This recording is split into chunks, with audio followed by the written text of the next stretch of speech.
7 decades ago, the first television adaptation of Superman arrived. Now, it's time to rocket back to the 1952 to 1958 series Adventures of Superman, starring George Reeves. In this rewatch podcast, my guests and I break down each episode, from its black and white crime drama beginnings to the kid-friendly color seasons, as we celebrate one of the most underrated Man of Steel depictions of all time.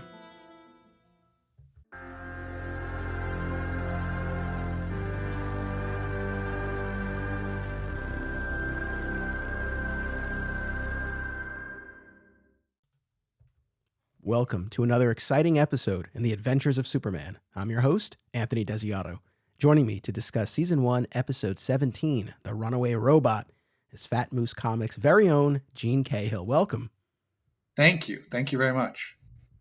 I'm excited to have you here. Very recently, we had a mutual friend of ours, Rich Roney, on for a couple of different episodes. When we've often joked that you are the Earth 2 version of Rich Roney. You guys are contemporaries. You grew up enjoying a lot of the same things, both fans of the Justice Society of America and both big fans of Adventures of Superman. And it was great having him on for a couple of recent episodes. And he talked all about growing up in the 60s and watching Adventures of Superman in syndication and just falling in love with it and how formative George Reeves was for him.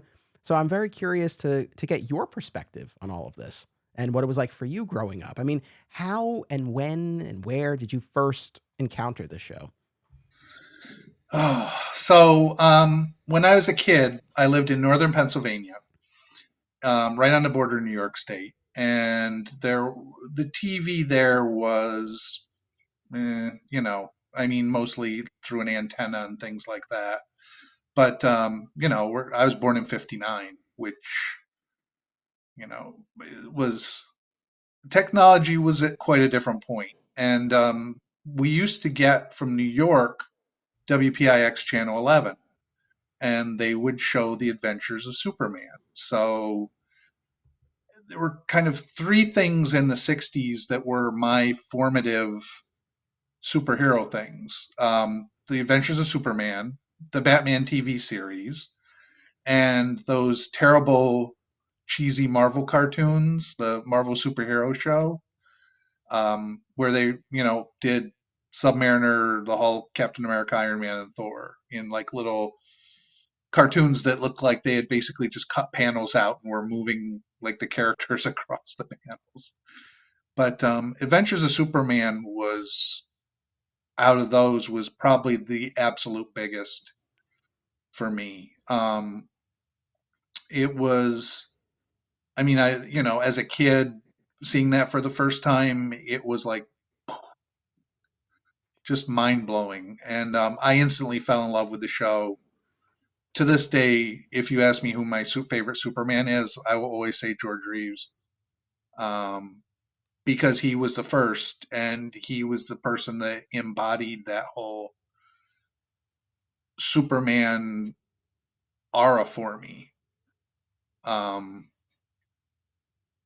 It just, and I used to watch them constantly. It's actually been a few years since I've done a run through of them.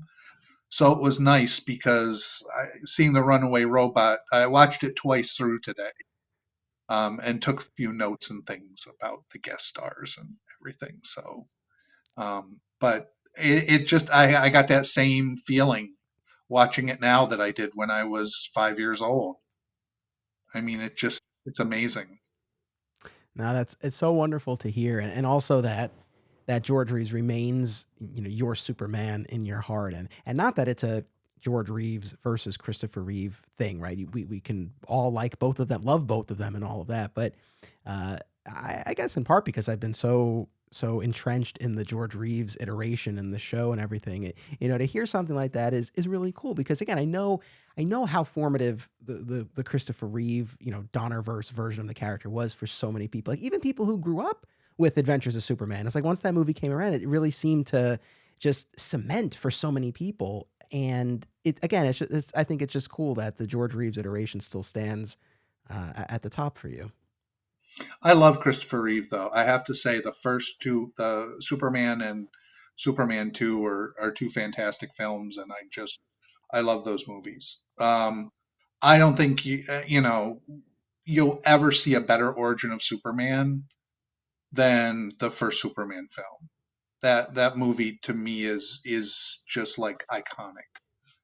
So, No, but you're right, you can love them both. So, no, absolutely. And then again, I know encountering the George Reeves show at such a formative time the way you did, I'm sure that accounts in large part for why you still have so much affection for it. But again, especially as you've gotten older, and even if it's been a while since you've done a watch through, what is it about the show generally and or the Reeves depiction specifically that continues to resonate so much with you?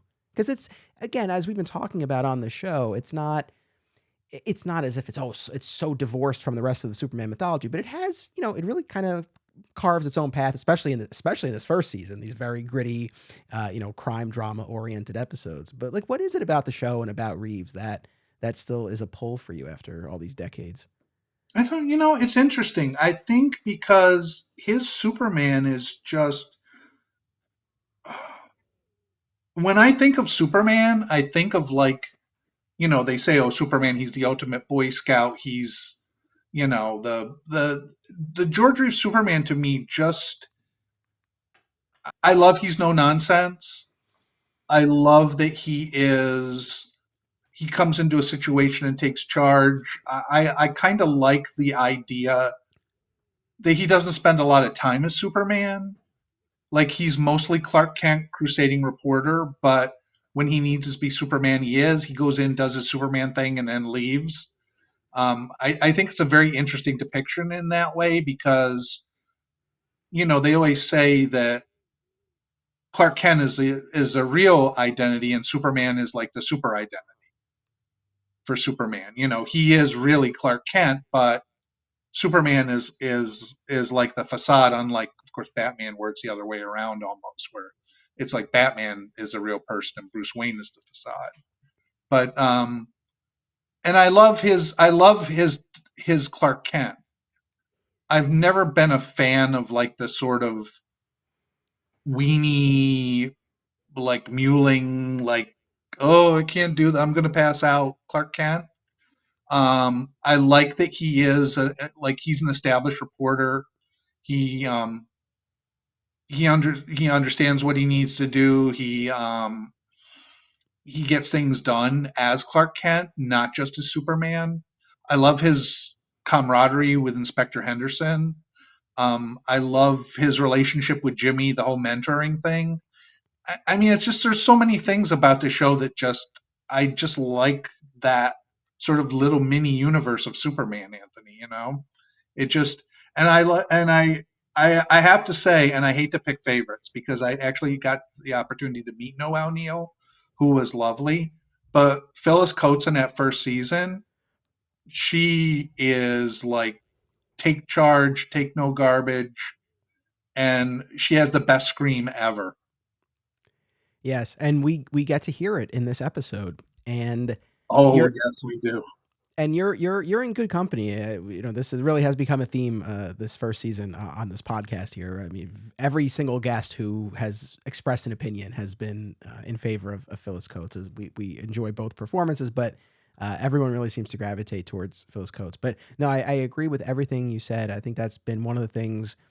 Of course, I'm still a lot newer to this Adventures of Superman series, but how central, how confident, how capable Clark is definitely a huge draw. And yeah, how no nonsense this version of Superman is, really that golden age mold, especially in this first season.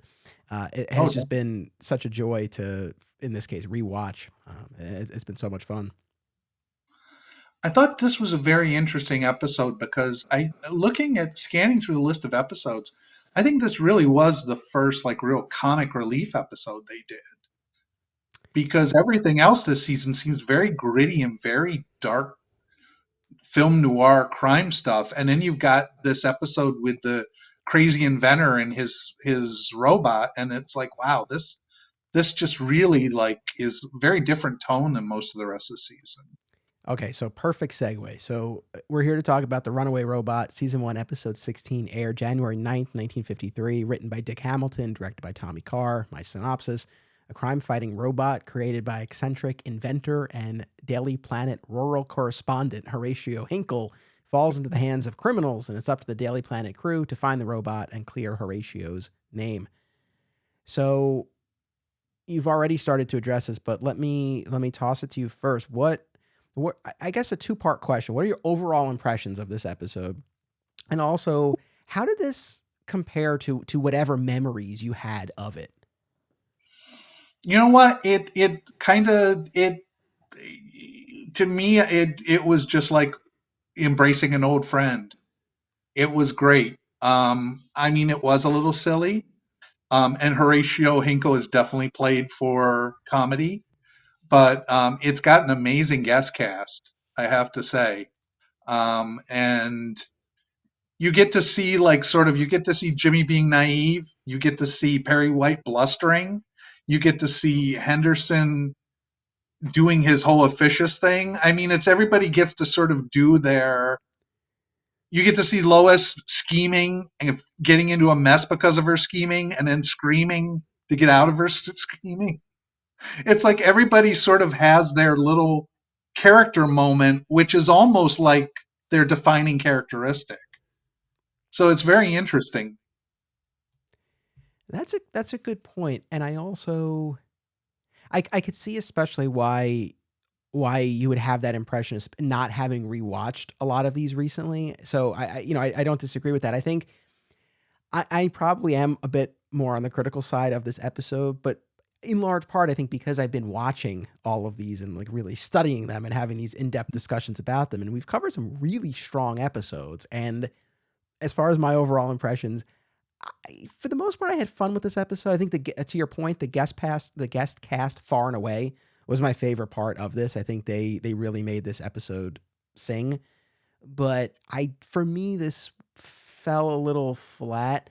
I'll be honest. I was exhausted when I watched it last night. I was a little fried, and maybe I wasn't in the best headspace. But as I was watching it, I guess a couple of things that I bumped up against. One was I agree with you that this was probably the first of the ones that we've covered that did lean more into the humorous side, I suppose. But it was to me very reminiscent of the Mind Machine earlier in the first season, where you Mm. had the gangsters, right? And again, the show and this season in particular, it's typically these gangsters we're going up against in each episode. But just like the Mind Machine, there's this sci-fi component, right? In this case, a robot. And so it felt reminiscent of that, but I just thought Mind Machine just was firing on all cylinders. That has been one of my favorites so far out of what we've looked at in season one, and I just didn't feel like this one kind of rose to that level. So so again, it called to mind that episode, but it didn't live up to it for me. So that was a little bit of a hindrance to my enjoyment. And then the other thing too, I guess, not to beat up on this episode, but I guess I just felt like not only was there very little Superman, which for the most part I don't really have an issue with, but I felt like even Clark didn't really do much in this episode. Like, didn't really accomplish much. And we'll do our scene by scene breakdown and we'll talk about it. But he was just kind of there more than I feel like we've seen in most of these episodes, where he's far more of an active agent in these episodes. So I think those were the two things that kind of held it back for me. I can't disagree with you there. I was actually going to mention the fact that Clark just he's isn't really pivotal in this episode.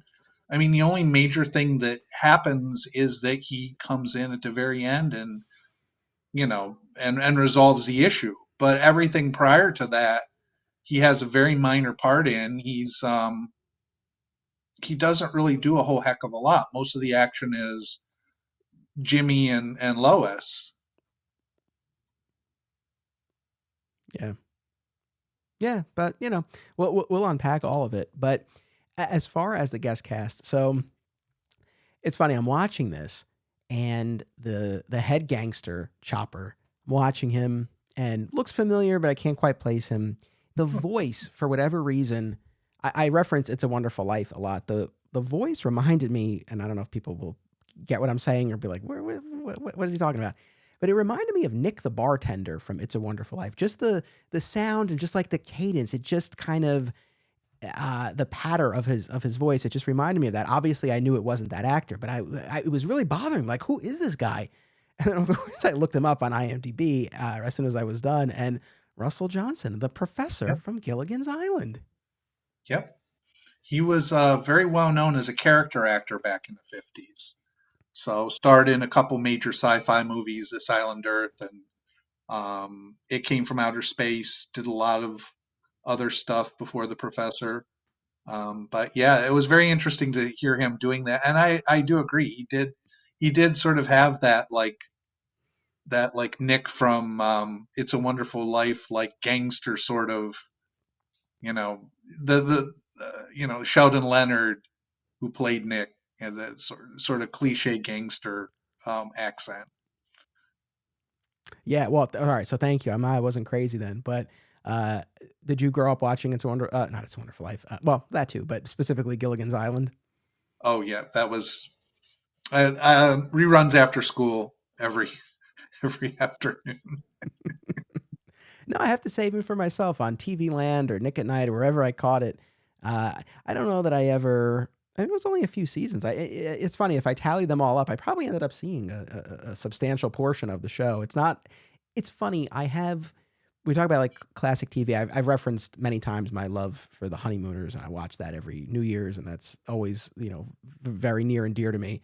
But as far as kind of classic TV that was over by the time I was growing up, but that I caught in reruns, Happy Days was huge for me. And I still, I wish it were more readily available. I would actually be happy to spend some time with that show again. Gilligan's Island never really rose to that level for me, but like I watched enough of it, and I know the show and the characters and all of that. So once I realized who this actor was, I said, oh, like that was so cool to see, to see him in that earlier role. Well, it's funny you say that. I guess it's generational because when I was a kid, of course, growing up, I wasn't a teenager until the 70s. So a lot of the formative stuff I saw was 60s sitcoms. I Dream of Jeannie, Bewitched, The Munsters, Addams Family, Gilligan's Island.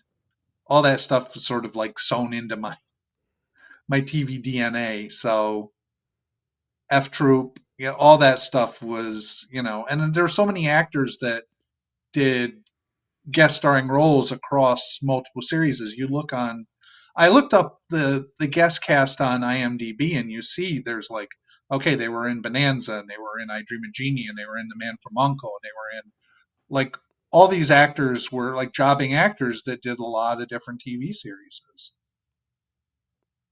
Yeah, Very no, interesting. for sure. And so speaking of the rest of the folks who were in this one, so we had Robert Easton as Marvin, the associate of Professor Hinkle's, who he was able to get on the radio. John Harmon as Mousy, one of the crooks. Dan Seymour, I love this guy as Rocco, one of the other henchmen. This is his third and final, I believe, appearance on Adventures of Superman. He was Lou Kranick in the Mime Machine, and of course, he was Ace in the stolen costume, which Mm. we had great fun discussing not too long ago. And he's back here. I love this guy. As I talked about in that episode, he for whatever reason he just gives me kind of like a Jackie Gleason-esque vibe. And again, as this Honeymooners fan, I tend to gravitate towards him. So I was happy to see him pop up again. I always confuse him with Victor Buono, who played King Tut. Okay. For some reason, when I see him, but he was a big Humphrey Bogart co-star. He was in Casablanca. He's like the main heavy in Key Largo. He had a huge long career, and he was also in Batman '66. He Right. was the Maharaja of Nimpa in one of the episodes with the Joker. Yes, yes. I will admit, and I'm sure I've said this when this came up before. Yeah, but the '66 Batman series, I've only ever like dabbled, only dipped my toes in the water of that show. But I know how formative that was for so many fans, and I appreciate it. I don't know if I'll ever. It's funny. You never know where where things will take you because I say this now, and it's like cut to a few years from now, and I'll be doing a rewatch podcast of that. So you never know. But I do know he popped up on there, and that's very cool. And then of course, our MVP. I think it's fair to say of this as Horatio Hinkle, Lucian. I don't know if that's the correct way to say it, but Littlefield as Horatio Hinkle. This was, I think, to whatever extent this episode worked, it worked because of what Littlefield brought to the character of Horatio. Just this like kooky, eccentric, lovable yet frustrating inventor. And one thing that I was unaware of, but I think I came across this reading a review of the episode on supermanhomepage.com. But the review talked about how Hinkle was based on the character Horatio Hook, who first appeared in the Superman newspaper strip, and then later was Horatio Horn in the radio serial. Hmm. So there were sort of precursors to this character in other media leading up to. Did you have any background in this character? Or any No, familiarity? not really. I do know he did remind me of. I mean, later on in the color episodes, you had Professor Pepperwinkle, Yep. who is the eccentric inventor that ends up getting everybody in trouble. So, and I think they did 5 episodes with Professor Pepperwinkle over the seasons, but he was almost like the precursor to that to me. So, Did and this you? was the only time he appeared. I know in this. The Horatio only appeared once in the show, so So that's what I wanted to ask. Did you, especially after rewatching this, did you come away feeling like once was enough with Hinkle, and I am happy with Pepperwinkle, or did you feel like, oh, I wish that Hinkle had come back either in addition to or instead of the other character Pepperwinkle that we got later on in the show? and I was fine with I'm fine with one appearance. I mean, he was I actually Professor Pepperwinkle kind of got old after a while because the whole crazy inventor that gets the characters into trouble is almost like it's a trope in superhero stuff. So, you know, a little bit goes a long way, shall we say. Fair enough. All right, let's dive into our scene by scene approach to this episode. But actually, before we do that, I did have one more big picture question that I wanted to ask you. I was going to save it for the end, but let me ask you now. Just while we're talking about your Adventures of Superman fandom and all of that, I'm curious, what, or how do I put this? I mean, how often have you had the opportunity to even connect with other Adventures of Superman fans or talk about stuff like this? Like, to what extent have you gotten the sense that this show is still on fans' minds, or so to speak? Oh, I definitely know there is. I know there's a pretty strong fandom for Adventures of Superman. There's a group on Facebook called The Adventures Continue. A Yes. gentleman that lives in Pennsylvania named Jim Knoll, No, who no, yeah, and actually, we've talked. No, no, no, and so and I'm sorry, yeah, I should have phrased that better. I certainly know there are fans out there in the online right. communities, and we've talked about Noel's site, all that stuff. I guess I meant more like personally, like in your day to day life or at the comic shop that you've been a part of, Fat Moose Comics. Like, have you encountered it more kind of on that face to face interpersonal capacity? Not so much. Most I hate to say this, but mostly, I mean, guys like Rich and I are like aging fanboys. You know what I mean? So there's a lot of it's like anything in general. I mean, I am of a certain age where I have certain references that a lot of younger fans don't. So when I mention Adventures of Superman, a lot of people will say to me, "Oh, I've never watched that," or "Oh, I've heard of that, but I've never really seen it." So it's like when you're when you grow up in the '60s and you're used to watching a lot of things that aren't really out there now. It's when I was a kid, there was no syndication for a lot of old TV mostly because they showed old movies in the evenings and the afternoons. So as time has gone on, it's sort of like newer TV has sort of pushed out older TV. You know what I mean? So it's I don't really have I have to say in my actual life I don't know personally a lot of Adventures of Superman fans unless they're people of like my age usually. Gotcha. No, I understand. But I was curious, and yeah, I know there are wonderful fan groups and sites and all of that, and now we have this podcast, and one of the things that I've enjoyed doing is connecting with folks like you and Rich who grew up with this, but also folks like myself who are newer to it but do have some history with it, and then our previous episode we had someone on who had never watched the show before, and this was their first episode. So it's, and Oh wow. if we can get some new folks to sort of check this out, I think that's a wonderful thing. And so it's great to kind of talk to people with a variety of perspectives on the show. So all right, let's go scene by scene now through the Okay. Runaway Robot.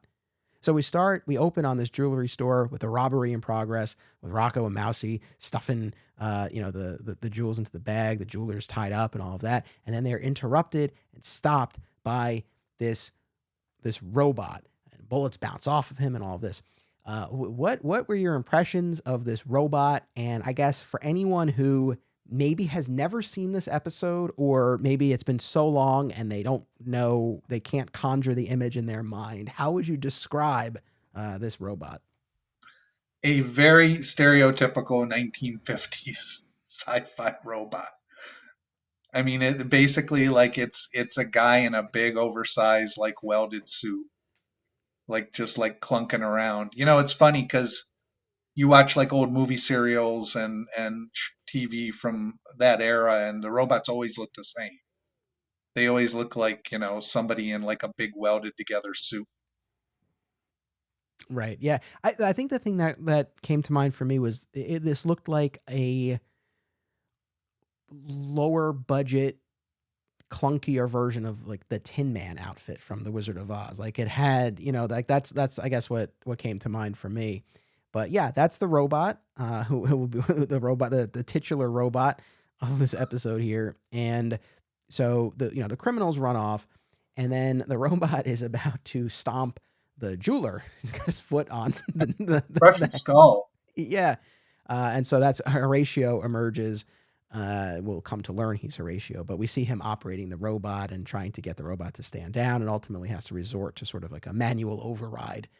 And appears very pleased with himself, like he stopped this robbery, right? And he hears police sirens, knows the police are coming, and presumably expects to be lauded for his efforts here. But then we instantly fade into the next scene, and this poor guy is behind bars, chewing off the ear of the cop on duty. Did you especially as far as the humor goes? I think this is a perfect encapsulation of that, right? I loved when he's rattling off his credentials as to why he should not be in jail. He's like, like a graduate of the junior detective school and the rural correspondent for the Daily Planet, and he graduated magna cum laude, although he doesn't say where he graduated from. So, Yeah, it was funny, and there's this business about $60,000. Even though the robot stopped the heist, there's $60,000 in diamonds that are missing, right? So that's gonna, put some teeth onto this episode and this quest now as we move forward to find the bad guys, retrieve the robot, and clear Horatio's name. And then we have our heroes arrive, Lois, Clark, and Jimmy. And Clark hands over a piece of paper to the cop. He's like, "You can release him into my custody." I feel like this Clark didn't even need a piece of paper. This Clark could have just walked in and been like, "He's coming with me," and that cop would have been like, "All right, buddy." that's what I love about George Reeves Clark. He's always in charge. He really is. There's this. I'll jump ahead for just a second. There's a scene later on when they're all leaving Perry White's office, and Clark grabs Henderson. Literally just grabs him and stops him as they're walking, and he goes, "Hey, Henderson." And it's just, you can look at it one of two ways, right? Like they have a friendship, right? So there's a familiarity there, a lack of formality, and that's, I suppose, the correct interpretation. But on the other hand, perhaps you could look at it as a lack of respect. It's like this is the head of the police department, and Clark's just like manhandling him, and he's like, "Hey, Henderson, listen up." It's great. But I feel like Lois and Clark and Jimmy, they all like they clearly know Hinkle, and they seem amused, right? Despite the the circumstances, right? This guy's in jail. There's been this heist. There's missing jewels. They come in. The smiles, like they seem again kind of more amused by him, right? Was that your impression? Oh yeah, definitely, definitely. I think there's definitely some untold adventures with that character that we've never seen because they definitely have a familiarity with him. So and Lois, like, they kind of vouch for him in Perry's office. So it definitely seems like there is a behind the scenes familiarity there. Yes. Yeah, I love just the Hinkle's voice and just the delivery. Though, Mister Current, Mister Current. That's not a great impression. I haven't worked it out yet, but it's funny because in certain respect, like there's long story short, but a former colleague of mine that like he reminded me of, and so that made me enjoy the character even more. But do you have a Hinkle impression by any chance? No, no, No, I wish I did, but it's okay. So yeah, they let him I out of have the to work cell. on that one. That's quite all right. So they let him out of the cell, and he talks about wanting to. He needs to get Hero, the robot, and Clark has to break the news to him that the robot's been stolen from the police garage, and instructs Jim to take Horatio to Clark's apartment and keep him company. I think is how Clark puts it, but essentially it's babysit him, keep him there. He's in Clark's custody, and Lois and Clark are going to investigate. It was cool to see Jim, who's typically like the kid and all of that, like being in that position. I mean, we'll see where it goes, but seeing him in that in that capacity. Definitely, they Clark put a lot of responsibility on Jimmy, which unfortunately we know what happens with that, but Yes, which we'll get to in just a second. Before that, we cut to the Crooks hideout, and we quickly, immediately learn that they're the ones who stole the robot, and they can't get it to work. And again, the professor, the boss is very very skeptical of this, but they get a call, and they're tipped off that Horatio was released into Clark's custody, and they know now where Horatio is staying. But that's the first time that we see the our group of gangsters we'll be dealing with in this episode. So from there, we go to Clark's apartment where Jim is essentially babysitting him, and the phone rings and Horatio answers, and it's the gangster saying, if you want to see a robot again, meet me here, bring $100. I thought what happened next was really fascinating because Horatio tries to put one over on Jim, right? He's like, I'm feeling really thirsty. I could really go for an ice cream soda. Like, would you go down to the drugstore and get us a couple? And Jim was savvy enough to say, I'll call and they'll send them up. What did you think of that? yeah, yeah, definitely. Jimmy definitely knew that Horatio would run off on his own if he didn't keep an eye on him. So he was pretty savvy there. But he got outfoxed by technology, unfortunately. He got smoke bombed. I mean, but Yeah. I think like this was so again, there was definitely stuff I liked about this episode. And, Horatio's, he's a fascinating character because he is kind of kooky, and it's easy to sort of laugh him off, but then you see something like this where he drops the smoke bomb that disorients Jim and allows him to escape, and then later on we'll get to it when he's locked up in the other room in the Crook's hideout, and he's got this key hidden in the sole of his shoe and a hidden compartment in the robot and the radio that he pulls out, and so there's a slyness and a resourcefulness to the character that you wouldn't necessarily assume based on his the way he presents. So I really did like that, but I thought this was, I mean, if you had just told me the setup of this scene, right, and you got to the part about Jim, go get us a couple of ice cream sodas, I would have assumed that Jim was just like, okay, sure, I'll be right back. Right. But I really like the fact that Jim knew enough and was savvy enough. And I don't know if, the Jim Olsen of the later seasons would have necessarily like, picked up on this, but I enjoyed this bit that it gave some integrity to Jim. Yeah, definitely. It was nice to see that. So at that point, we move over to Perry's office, and we have this, this assembly of Perry and Henderson and Lois and Clark, and Perry, to your point, just quintessential, uh, gruff, curmudgeonly Perry White, talking about how this is a newspaper, not a home for mental defectives, as he says specifically. And yeah, I mean, Perry and Henderson are both very, they're very skeptical of Horatio, right? And it's really, as you were alluding to earlier, I mean, it's really Lois and Clark, right, who are trying to speak up for him and try to get the others to broaden their perspective of what could actually be going on. No, definitely. It's Perry was ready to write him off right from the start, and Henderson just seemed to be obsessed with the fact that those diamonds were missing, and that it was his fault. So they were both very one note about Horatio, but Lois and Clark definitely seemed to understand there was more going on than just that. And I like too that Lois and Clark were aligned because there have been other instances where Clark has been the sole voice of reason. And as I always say, I get we need to have some tension, right? Somewhere, and so the idea that there's a little bit of friction here as far as, what, yeah, to what extent they're going to pursue the story and this and that, it totally makes sense. But sometimes I just feel frustrated on Clark's behalf when he's the only one. Like the most recent episode we just did last week or 2 weeks ago, was Mystery in Wax. And it was a similar kind of thing there. Like Clark was the only one who was seeing the connection between all of these people whose deaths were predicted. And then, they seemingly, committed suicide. And so it was cool to see Lois, kind of with him on that. And then Jim shows up and explains what happened. And my favorite part of this scene, truly my favorite, maybe my favorite beat of the episode, honestly, is when Perry barks at all of them to get out and find the robot and find Horatio. And Lois and Clark and Jim leave. Henderson is just standing there, hands on his hips, like looking. I don't know. How would you describe the expression on his face? Like he seemed amused, right? Yeah, definitely. And I and what think does I Perry think say? And what does Perry do? I'm sorry, I didn't mean to put you on the spot. no, I that's just okay.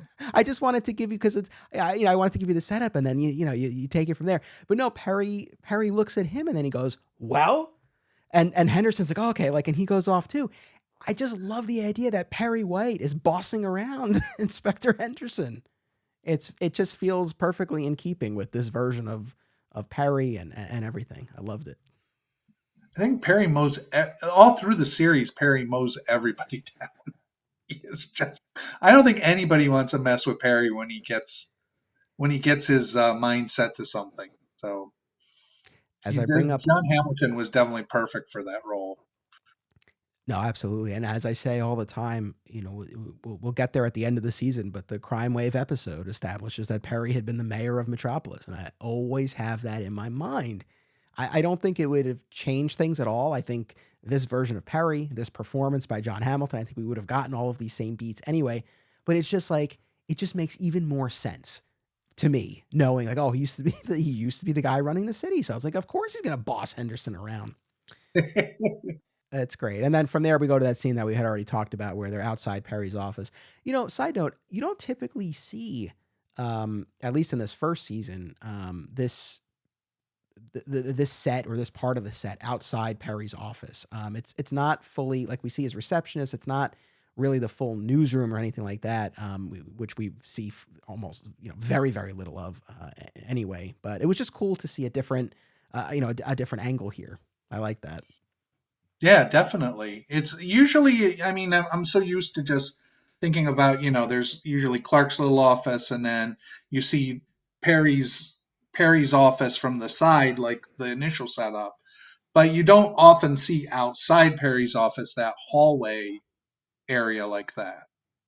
It was Yeah. definitely a different setup than you're used to seeing.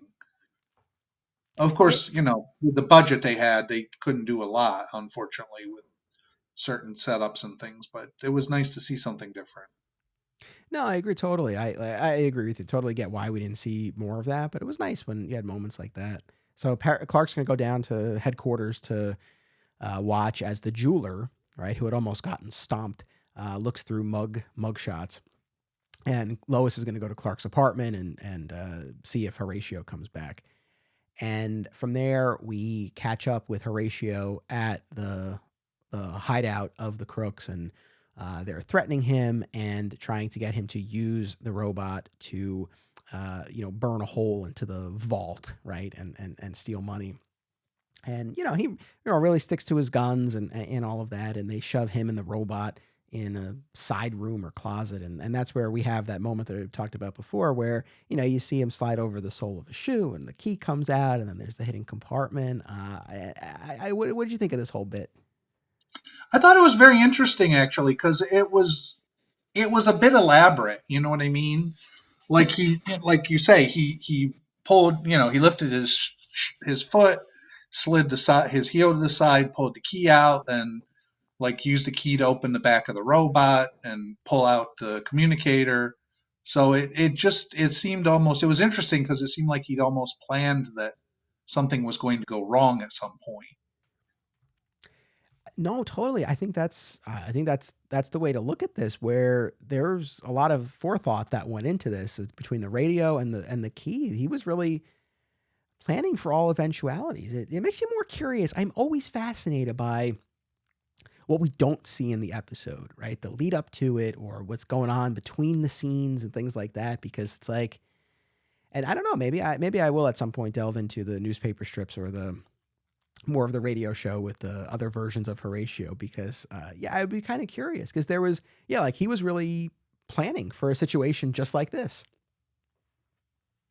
So it was cool to see all of that. And he radios to this guy Marvin. How would you describe Marvin? A typical movie slash TV, like good old country boy. He was you've seen characters like, if you watch a lot of 50s and 60s TV, there's a lot of characters like that show up. Like, well, yeah, here we are, and he's as happy as a pig in a watermelon patch. Yeah. Yeah, I mean, he's just so gung ho and cheerfully enthusiastic, and it's like, oh hey boss, like he's just, I don't think the gravity of the situation ever in any way, shape, or form like registers No, with him. And Rocco overhears some, talking in the other room, and comes in, and Horatio's like, "Oh, I was just talking to the robot." And Rocco removes the robot. He says, "I'm going to take your boyfriend out of here," which I thought was interesting for the time, especially, right? yeah, it just like grabs him and drags him out. So Yeah, yeah. And then we catch up with Lois, who's waiting at Clark's apartment, and the phone rings, and it's Marvin, and he's explaining this message that he was meant to relay to Clark. Uh, this was kind of one of my frustrations of the episode. What happens subsequent to this, where Lois goes off alone, without notifying the police or anything like that, to this place where she believes Horatio to be. I think the one thing that makes me more okay with it, they at least went through the process of, having her ask essentially, like, how did Horatio seem when he gave you this message? And Marvin's like, oh, he seemed fine, right? So in Lois's mind, I guess she doesn't necessarily expect to be running into the danger that she ends up facing. So I guess maybe that does help account. Maybe I don't need to be as nitpicky about that, but it's just, we've had numerous instances of Lois in this season where she's we're all accustomed to the Lois needing a save from Superman at some point. It's not that, but it's just that there have been a few instances, and we've talked about them, where it just felt like she just went so overboard, or it was just so needlessly reckless. Again, I don't think this situation rises to that, but it just kind of conjures a little bit of that for me. But I did appreciate that bit where she asked, and Marvin's like, "Oh no, he seems fine." So she leaves a note for Clark, and she goes off. And did you have anything you wanted to share about that piece of it? I think it was interesting because you were talking before about unseen things and things that it seemed like Lois was very familiar with Marvin. Yes. Like he had, so there was those two characters seemed like they had spoken or met previously at some point. So there's a lot of little things in this episode that make you feel like this is not the first time these characters have interacted, even though it is on in this episode on screen the first time. But I've been talking about this a lot as we've been going through all of these episodes. Recently with Candy Myers, the private detective in the stolen costume, or Sam, the boxing promoter who's a friend of Clark's in the No Holds Barred episode, or the colonel who's one of Clark's best friends who he goes to talk to in Germany, and Double Trouble. There are all these instances where there's this backstory that is just kind of assumed or alluded to. And I think I always remain torn on this because part of me is like, well, I would want to know.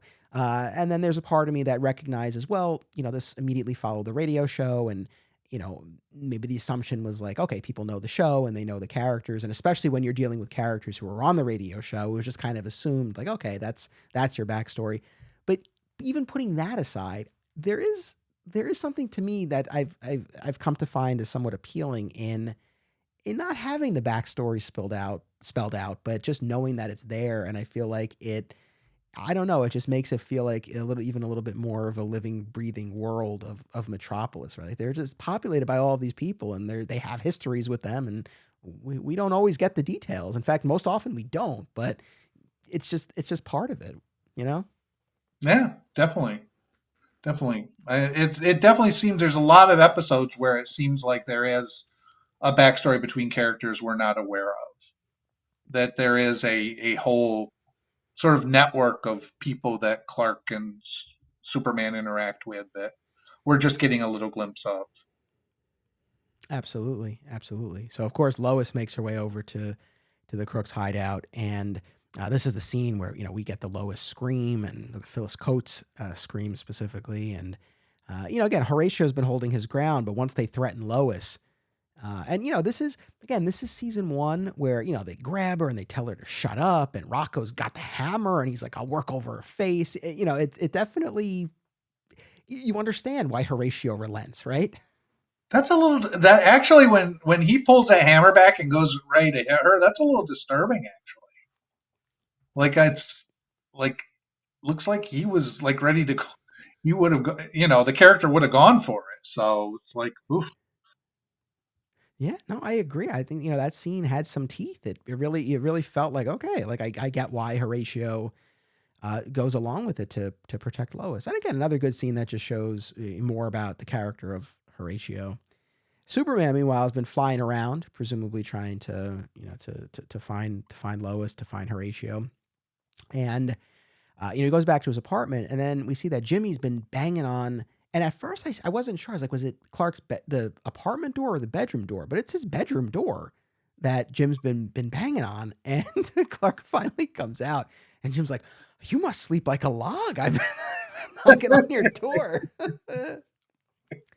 But this is a great setup because when we get when we get to the end of the episode, after Superman has saved Lois and Horatio and stopped the bad guys, they're back at Clark's apartment, and then Clark again comes out from the bedroom, and he's got this line where he says to Lois, like, "Where have you been, young lady?" And she goes, "Well, not sleeping my life away like some people." It's genuinely funny, and it's also just one of those things where you know what?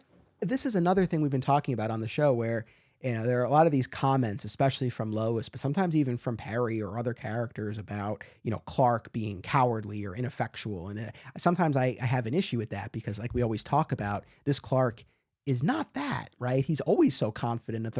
But, you look at something like this and it's like, yeah, he seems like he's just sleeping for most of the episode in the eyes of the other characters. So I really, that went a long way for me. I was like, okay, I get, that helps account for some of these remarks that characters make. I do agree with you. It sometimes it is a little jarring in the show when they do refer to Clark like that because there's so many times where he demonstrates he's not a coward. He is not like ineffectual, but there are a few times, of course, where Clark has to sort of portray that to be able to slip off and change into Superman to save the day. So it is a little odd with this version of the character because you know like Christopher Reeve's version of Clark, definitely I can see where they would say, oh, he's a coward. He's he's not like a manly man like he should be. But this version of Clark, he kicks a lot of butt. I mean, he definitely kicks a lot of butt. So when you do see him sort of have to fake it in order to get away, you would think, wouldn't they realize that this is very out of character for Clark to do this? So Yeah, I am always saying that, but yeah, but this I appreciated this, and I also like this little exchange with Clark and Jim where Jim's like, "I wish we could get a hold of Superman," and again, we know that Superman knows, and we've just seen him flying around, fruitlessly Right. trying to find them. And he's quick to tell, Clark is quick to tell Jim, like, well, Superman's not psychic. There's only so much he can do. And I I actually liked, like that line. yeah, yeah, no, I think it was good because it shows, the just the limitations of Superman generally, but also again, I think highlights the importance of not just Clark, but really all of them at the Daily Planet and what they do and the investigation, right? Like we need, this show leans so heavily on the Daily Planet and the investigation of the stories, and it's like, well, you need that, and I think this more modestly powered version of Superman works perfectly for this show, right? Because like we've seen other incarnations, later incarnations of Superman, where he could scan the whole city with his X-ray vision or his super hearing, right, Right. and find someone. But this, there are limitations here, and and so I like that generally, and specifically in that scene. Yeah, I thought that was a good exchange. You know, I agree. If sometimes when Superman gets too powerful, it's like a lot of the drama goes out of what's going on because you think, okay, well, he can just, you know, sometimes it seems like he should be able to resolve the episode in 5 minutes instead of having to go through what it goes through if you make him too powerful. exactly, exactly. So Horatio, meanwhile, has been forced to, control the robot and use it to break into the safe, and so we're following all of that. And we had gotten this earlier in the episode, kind of the explanation for how this robot has the equivalent of a television screen, like for eyes, and that's how Horatio is able to see everything that the robot sees, and all of that. Although, wait a second. Now, as I'm saying this, when Horatio's watching the screen, is he seeing what the robot's seeing, or is he seeing the robot? Is it just what the robot's seeing, and then they pull back and we see the robot? Is that it? Yeah, All we're right, just seeing what the robot's seeing because we're seeing like the him burning through the dial on the safe with the and that's once they converted he converted his nose to an oxyacetylene torch. So you do sort of just see like it's the angle is a little off, but it's obvious they're trying to sort of make you see what the robot might see. gotcha. Yeah, okay, good. All right, so that all tracks, and I was second guessing it, but no, that all tracks. And then again, the resourcefulness and the cleverness of Hinkle, where he has the robot start to pull these fire alarms, right? And he's like, "Oh, I don't know how this is happening." That's still not the right voice. I'm really not. I don't know that I'm going to get this one, guys. Sorry. But he's That got was him. better than the first time. You did a good Yeah, job. So, yeah, we're getting there. We're getting a little. I mean, if this character stuck around and we had him for more episodes, I would get there eventually. So, all these fire alarms start going off, and then we have stock footage. I don't know exactly where it came from, but we did have footage of all of these, firefighters and fire trucks departing. I actually watched it. My DVDs are kind of like shoved away in behind a couple boxes at the moment. So I actually rented this on Amazon Prime, and the trivia on there said that those were from some like 20s and 30s like films, like stock footage that were used in some much older movies. Which kind of tracks because those fire trucks do look really old. So, That is true. And you know what though, I'm on board with that. And it's not the only time that they've used stock footage, but it helps give some scope and scale to the episode, right? We've talked about how we're confined to certain sets and the limitations right. of all of that. But so when you get something like that, it's like, okay, it's kind of, expanding the world, and you just kind of roll with it. So, Clark and Jim hear all of these, sirens and everything, and Clark calls up the fire department. He's like, "Clark Kent, Daily Planet, what goes on?" And quickly learns that there were all these false alarms, and clearly worth this was another favorite part of the episode for me, where even there are false alarms, clearly worth investigating, right? And so he sends Jim off to look into this, and heads back into his bedroom. So again, from Jim's perspective, it's like, you know, these people are still missing. We've had this perplexing situation, all these false alarms. Like, he wants me to investigate, and he's going to go take another nap. Like, what's the plan here? I love it. It's great. But that's, and to what we were saying before. It's like, literally, as this scene started, Clark and Jim are just sitting there, like they're just sitting there in the apartment. There's not a lot for them to do, and it's like now, okay, now he has, Clark has something to follow as Superman, and presumably, between whatever scuffle he can hear, plus also kind of being able to pinpoint the origin of where those alarms were coming from. I guess that's what ultimately gets him to the Crook's hideout. Plus, I'm sure that Lois's scream carries quite a ways. Yeah, I think that definitely goes a long way. Now, Clark, we're at this point in the hideout where the bad guys are trying to have one of the guys, Mousy, I think has learned enough to control the robot, right? And they're trying to use the robot to kill Horatio and Lois, so there won't be any clues. I think that's why. And so Superman flies in, and all these episodes that we've looked at, as we've talked about, you typically don't get a ton of Superman action per episode, right? Maybe there's something mid-episode, some kind of mid-episode appearance or save, but for the most part, it's at the end. However, usually when we get to the end, there's some fisticuffs. There's some real action. How did you feel about how this climax played out? Was it I don't want to say satisfying after just saying climax, but did you feel like it accomplished what it needed to? I thought it was really interesting way that I mean, basically, you're seeing like foot level of Superman, and you're seeing robot parts. That I was gotcha. an unfortunate slip. I'm sorry. Robot parts falling around his feet as he's taking the robot apart bit by bit. I thought it was interesting because obviously they're on the set going, "Or how are we going to do this?" Because there's somebody in the suit, and we can't really have him like rip the robot apart when somebody is wearing it. So I thought it was a pretty clever actually compromise to show Superman disassembling the robot. I thought what was even more interesting was him grabbing Lois like a sack of potatoes around the waist right after that to like carry her out the window. She's just like, he's just, here, Lois, here we go. I'm with you. I definitely took note of that as well. No, I don't. That's the thing. I don't disagree. I did think that was an interesting vantage point, exactly what you described, just seeing that foot level shot as the robot's being disassembled. I didn't really have so much of an issue with that. It was just afterwards, he moves towards the crooks, and then we just dissolve to the aftermath, right? And they're tied up and everything, and maybe it was just a matter of time or whatnot. And it's not that I needed to see him knock them out, but I don't know, maybe part of me now has grown accustomed to it, and I was like, "Hey, this is a key part of I this." I wonder though, Anthony, like for example, as an example, Star Trek, okay?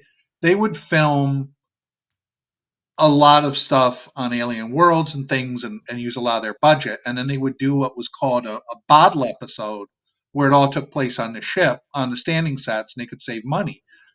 Maybe this was like the Adventures of Superman version of a bottle episode where, because there were a lot of like other episodes around this that had different sets and things like this. And this is pretty contained between standing sets like Clark's apartment, Perry's office, and then like sort of the generic warehouse set where the criminals are. So maybe the budget had something to do with that.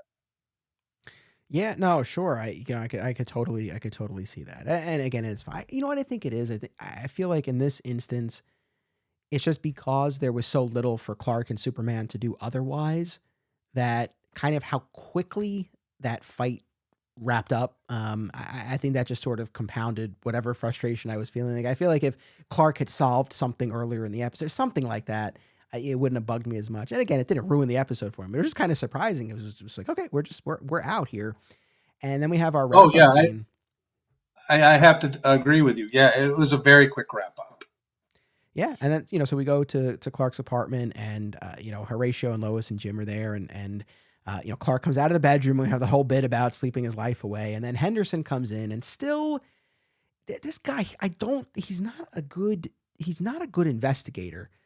We've seen this time and again here, and I guess he can't be too good because we need to rely so much on the Daily Planet crew to solve these cases. But he still comes in, and he's still asking about the missing diamonds. this was another area where I feel like the episode something didn't come together because Clark essentially retrieves the diamonds from the wreckage of the robot. But we're never give. What is your understanding of how they got in there in the first place? I don't. That's a. You know what? That to me, I agree with you. That is the one like sort of like total logic flaw in this episode is that the robot picked up the bag, dropped him on the floor. He was walking among the diamonds and things, but Clark pulls the diamonds out of what the wreckage of his head. It's like what? It doesn't really make a lot of sense from logically for what was shown previously. Yeah, I mean that's the thing. I mean I because you don't ever get the sense that the crooks had made off with the diamonds, right? And then stuffed them in the robot. Like there's nothing that really seems to account for that. We know Hinkle, wasn't trying to steal, so it's like the robot somehow had, had them, in or on it, unbeknownst to everyone else, I suppose. Because like that's the thing. If the crooks knew that the robot had, like they would have talked about it. It would have been a plot point. So yeah, I don't know. I mean, you're probably overthinking it, but as it was just one of those things. It got to the end of the episode, I'm like, wait a minute, like where does this come from?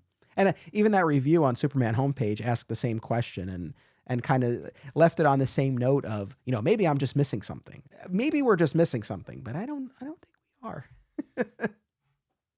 I mean, if he had like walked on him and maybe like Clark dumped him out of like the leg or something like that, it would make a little more sense. But yeah, it did. It didn't seem to make a lot of sense to have them in what looked like his head when Clark reaches in. Like, how could they have gotten up there? But I maybe don't. we're overthinking it. You're right. I suppose, but then Henderson inadvertently sets off the torch and burns his butt, and everyone just thinks it's hilarious, and we're out, and that's our episode. Yeah. Yeah, this was a ton of fun to discuss. Like I said, not necessarily. Like I said, I just I don't know, a little undercooked maybe this was for me. It just didn't it didn't rise to the level of a lot of the other ones that I feel like have been stronger this first season. But we've come to the point now, Gene, where we rate the episode. So at the end of every episode here, we rate it on a scale of 1 to 5 fedoras. And I will toss it to you first, my friend, on a scale of 1 to 5. Of course, 5 being the best. What would you give this episode? I'd have to say 2.5 fedoras. Okay, that's I mean, it fair. was entertaining. It was silly. A lot of comic relief episodes are a bit, I won't say jarring, but they're a bit of an odd duck in a run of a show, and this was definitely a bit of an odd duck. I mean, it was not. There have been times I've seen shows that do comic relief episodes where they're just kind of there and they're not very good. I mean, at least we got our beloved characters, doing what they normally do. It was a little silly, but I mean, I was entertained enough. So, Fair enough. I think that's a very fair score. I'm going to go 2. This was, there have been instances where, I've gone 3 where I'm just sort of like, okay, like it was what it was. This one was a little bit below that for me. Again, I think the guest cast was terrific. I really got it. I did get a kick out of Hinkle. And there were a couple of fun bits, I guess inadvertently funny things with Henderson, with Perry and with Clark that we talked about. But yeah, overall, there was just something for me that was just kind of missing from this. But look, as I always say, if there's anyone out there who just like loves this episode, awesome, and let me know and let me know why. It's we're not all going to have the same reaction to all of these things, but yeah, it was, as I always say, regardless of however I feel about the episode itself, it's always fun to talk about. So it was it was a great time to kind of go through this with you. Is there anything else that you wanted to say that we didn't get to? no, well, definitely enjoyed, even though it's not one of the cream of the crop episodes of the first season, it was still fun to watch. I love these characters. Um, every time I hear Phyllis Coates scream, I just admire that set of lungs even more because she's got a heck of a scream. I think Superman would never have trouble finding her with that scream. So, um, but definitely, I'm a huge fan of the show, and any episode is enjoyable to me, just in varying degrees. Yes. No, I think that's a great way to put it, right? And we love the show, and that's why we do this. And yeah, and some are going to be better than others. And I do think, going back to what I was saying at the top, I think absent an episode like Mind Machine, I probably would have viewed this one more positively. Like I said, I think because again, you're dealing with crooks, but again, a mind control, hypnosis device, or a robot in this case. Both episodes kind of have that, sort of that hybrid, blend in each case. And so I think just by comparison, this one fell short. But had it not been for that, like just this in a vacuum, yeah, I don't know, maybe I would have felt differently. But in any event, it was a lot of fun to discuss, and I thank you for coming on to join me for this. No, thank you. I had a great time. Definitely enjoyed it. Awesome. Well, thank you, Gene. Thank you, audience. As always, I really appreciate you tuning in. Make sure you come back in 2 weeks for our next all-new episode. Adventures await. This show is part of the Flat Squirrel Podcast Network, home to Digging for Kryptonite, another exciting episode in the adventures of Superman, Summoning the Zords, and My Comic Shop History, available wherever you get your podcasts. Be sure to subscribe and leave a review today. Sign up at patreon.com/Anthony Desiato for additional content. Thank you all.